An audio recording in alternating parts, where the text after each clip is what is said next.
Hey guys, so today we're gonna go over this question. It's gonna be a short video, but this question basically we have this function where we have 1 divided by 4 times y plus 1 and all of this and to the power of x minus 1.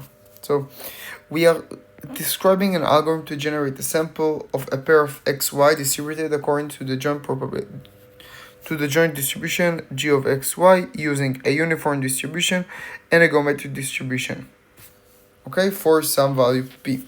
So what we can easily see is when we write the function, there is 1 divided by 4 as a constant, and we have a p, which is 1 divided by y plus 1, and there is a q, which is 1 minus p, which is 1, you can see here, okay? So it's really noticeable, you can see it, that if we set p to be 1 divided by y plus 1, okay, it's really follow the geometric distribution.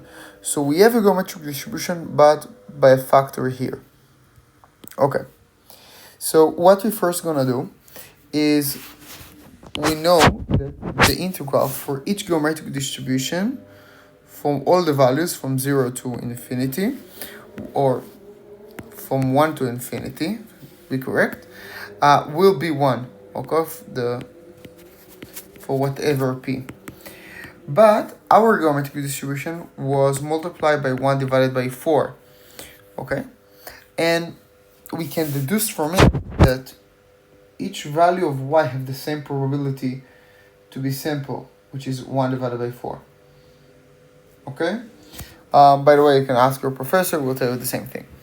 Anyway, so what we're going to do is the following algorithm. We're going to sample a value u from a uniform distribution from 0 to 1. And we said if u is less than 1 divided by 4, we set it to 1. If it's between 1 divided by 4 and 1 divided by 2, it's going to be y equal to 2. And if it's less than 3 divided by 4 and more than a half, you can set it to y equal 3, else y equal 4.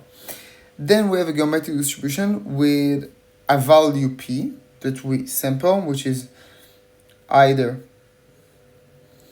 1 divided by 2, or 1 divided by 3, or 1 divided by 4, or 1 divided by 5. Okay, so this is all the values of p. So after we get this value, we just sample from a geometric distribution with one of these values. Okay, so it's really simple, short video. Please subscribe to this channel, to help me a lot. And until next time, I'm out.